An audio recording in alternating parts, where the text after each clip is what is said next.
Friends, welcome back to my channel Katha Manthan. और आज हम लोग आईएससी इकोनॉमिक्स का क्लास 12 का चैप्टर 6, 9, 10, 11 दैट इज़ मार्केटिंग और मार्केट शुरू करने जा रहे हैं। इम्पॉर्टेंट नोट्स के लिए ब्लॉग का लिंक डिस्क्रिप्शन बॉक्स में दिया हुआ है। So let's start. तो आज हम लोग जो चैप्टर शुरू करने वाले हैं ये आईएससी का इकोनॉमिक्स के लिए मोस्ट इम्पॉर्टेंट चैप्टर्स है और इसमें से 30 to 40 मार्क्स का क्वेश्चन आईएससी में रहता है। ये एक चैप्टर नहीं है, ये 4 चैप्टर है। और अगर आप लोग आईएससी के स्टूडेंट है और अगर आप लोग के पास फ्रैंक का इकोनॉमिक्स बुक है तो इस चैप्टर का नंबर है 6, 9, 10, 11 and it is included under marketing. Okay, तो ये मार्केटिंग हम लोग का बहुत इम्पॉर्टेंट चैप्टर है आईएससी इकोनॉमिक्स के लिए और it carries 30 to 40 marks each year. हर साल इन चैप्टर्स में से 30 to 40 marks section A and B को मिला के आता है। तो आप लोग समझ लीजिए कि अगर आप लोग ने कोई भी चैप्टर नहीं किया, खाली ये 4 चैप्टर या 5 चैप्टर कर लिए जो मार्केटिंग के अंदर आ रहे, तो आप लोग पासिंग मार्क्स तो आराम से ले ही आएंगे। आपका 30 to 40 मार्क्स आपके हाथ में हैं।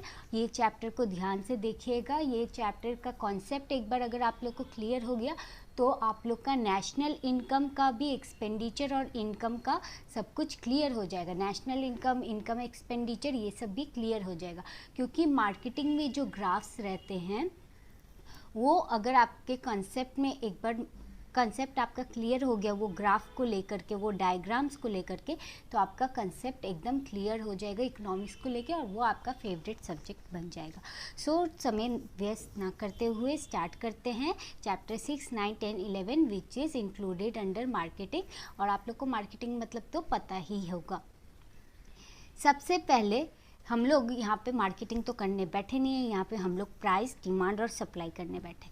तो सबसे इजी चीज़ आप लोग को क्या पता है? डिमांड क्या होता है? डिमांड होता है हम लोग का बाइंग, मतलब जो चीज़ मेरे को पसंद है और ऊपर से मेरे को उसको खरीदने का मेरे पास क्षमता है, तो वो हो गया मेरा डिमांड। जैसे प्याज अभी 32 रुपये किलो है, तो मेरे को चिकन बनाना है, मेरे को उसमें प्याज डालना है, तो जो प्याज मेरे को चाहिए और प्याज को मैं खरीद सकती हूँ, इतने पैसे हैं मेरे पास, तो प्याज क्या हो गया? मेरा डिमांड हो गया। सप्लाई क्या होता है? अब जो प्याज है वो आ कहाँ से रहा है? वो आ रहा है खेत से। खेत में कौन उगा रहा है? फार्मर उगा रहे हैं। फार्मर किसको दे रहे हैं? दुकानदार को बेचते हैं अपना सामान और दुकानदार ला करके मेरे को दे रहे हैं। तो ये क्या हो रहा है? जो प्रोडक्ट आ रहा है इसको हम लोग क्या कहते हैं? सप्लाई कहते हैं। प्रोडक्ट का सप्लाई हो रहा है। प्राइस आपको पता है, कोई भी प्रोडक्ट के दाम को हम लोग प्राइस कहते हैं, यानी कोई भी चीज़ के लिए जितना मनी हम लोग को पे करना पड़ता है उसको हम लोग प्राइस कह रहे हैं। अब आप इस डायग्राम को देखिए।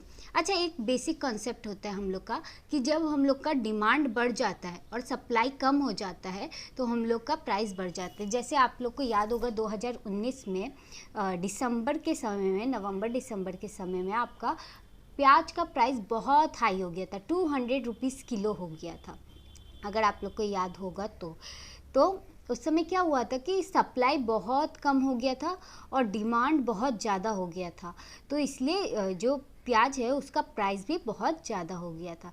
तो ये चीज़ आप अपने माथा में बैठा लीजिए कि जब डिमांड बढ़ता है तो सप्लाई कम हो जाता है और प्राइस बढ़ जाता है, और जब डिमांड घटता है और सप्लाई ज़्यादा होता है तो प्राइस ऑटोमेटिकली घट जाता है। अब कुछ गुड्स के लिए ऐसा भी होता है, मतलब एक्सेप्शंस तो होते ही है सब जगह, तो कुछ गुड्स के लिए ऐसा भी होता है कि डिमांड भी बढ़ रहा है, सप्लाई भी बढ़ रहा है और प्राइस भी बढ़ रहा है। ओके, चलिए अब इधर देखिए। इधर हम लोग जो हॉरिजॉन्टली हम लोग प्राइस मेजर कर रहे हैं और वर्टिकली हम लोग प्राइस मेजर कर रहे हैं और हॉरिजॉन्टली हम लोग क्वांटिटी मेजर कर रहे हैं। Okay guys,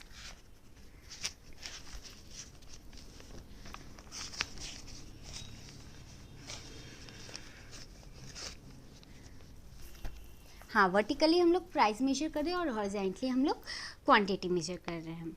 initially when price is lower at P1, अब ये प्राइस देखिए हम लोग का P है और क्वांटिटी हम लोग का Q है, ठीक है।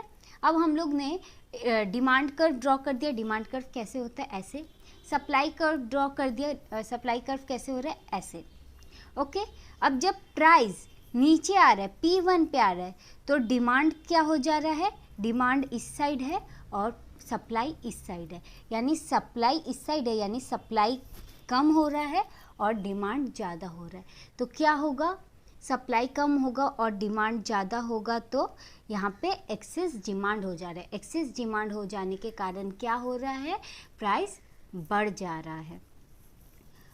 अब प्राइस बढ़ जा रहा है तो प्राइस कहाँ शिफ्ट कर रहा है? P पे शिफ्ट कर जा रहा है।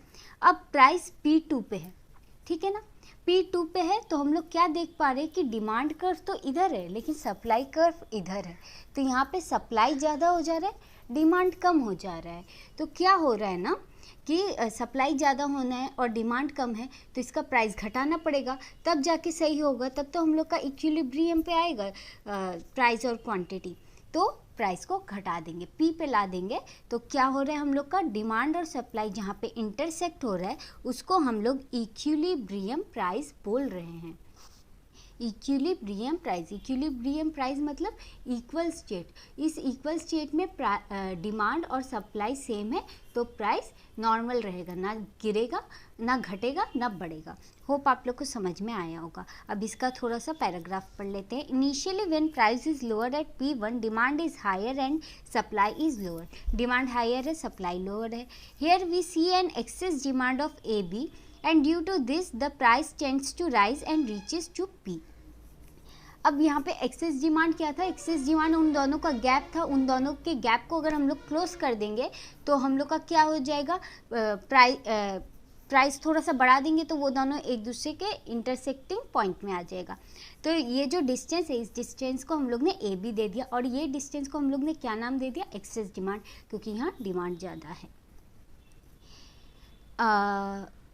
Rise and reaches to P where we see equal demand and equal supply and hence demand and supply curve intersect at point E।